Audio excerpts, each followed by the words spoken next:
L'histoire de film commence avec un agent militaire américain anonyme, connu sous le nom de La Mer, négocie un accord de contrebande d'armes entre l'ancien marin du SAS Adrian Lovell et le marchand d'armes Hector Alvarez. Romantiquement impliquée avec eux, elle finit par tomber enceinte. Après avoir découvert qu'ils sont impliqués dans le trafic d'enfants, La Mer approche le FBI pour être un informateur.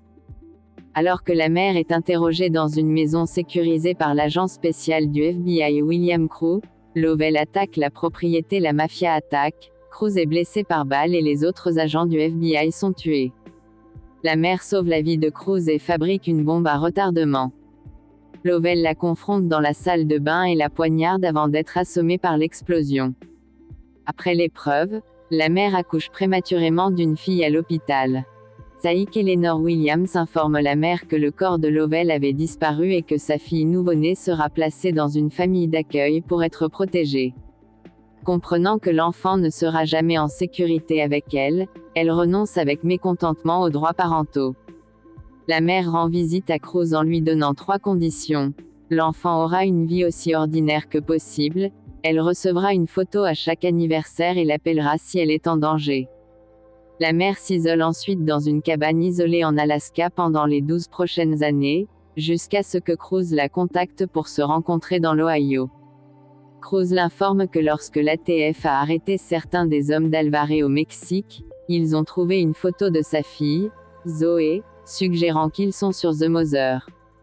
Alors que Cruz et La Mer suivent Zoé en train de jouer dans un parc, les hommes d'Alvarez kidnappent Zoé. La Mer parvient à en abattre plusieurs avant d'échapper aux flics avec Cruz. Alors qu'il pense que l'enlèvement de Zoé est contre rançon, elle sait que cela a été fait pour l'attirer hors de sa cachette. Il se dirige vers la Havane, à Cuba, dans l'espoir de découvrir un indice sur les allées et venues de Zoé.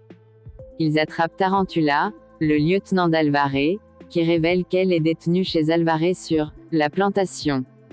Infiltrant sa maison, il sauve Zoé. La Mer tue alors Alvarez. En escortant Zoé à la maison, le regard de La Mer sur elle fait comprendre à Zoé qu'elle est sa mère biologique. La Mer décide de se séparer et de laisser Cruz la ramener chez ses parents adoptifs. Lovell parvient à les intercepter, mais La Mer arrive et s'échappe avec Zoé. Irrité, Lovell tue Cruz. Réalisant que Zoé n'est pas en sécurité si elle rentre chez elle, La Mer l'emmène dans la cabine. Au fil du temps, elle enseigne la formation de survie des filles réticentes. Ils commencent à se lier mais quand La Mer se rend compte que Lovell vient les chercher, elle décide de laisser Zoé avec Jones, son ancien collègue de l'armée. Bouleversée de savoir qu'elle est à nouveau abandonnée par sa propre mère, Zoé est confrontée à Jones, qui l'encourage à voir La Mer à travers ses actions et non ses paroles. Après avoir trouvé une lettre de La Mer expliquant que tout ce qu'elle a fait a été pour elle, Zoé décide de retourner à la cabane et de l'aider à éloigner les assaillants. Lovell et ses hommes ont une confrontation finale avec les deux. La Mer parvient à tuer tous les hommes de Lovell avant de lui faire face. Alors qu'elle est assommée, Lovell attrape Zoé et s'éloigne, mais La Mer tire dessus et le tue. Avec ses anciens alliés morts, La Mer rend Zoé à sa famille adoptive. N'ayant plus besoin de rester cachée, elle continue d'observer Zoé à distance.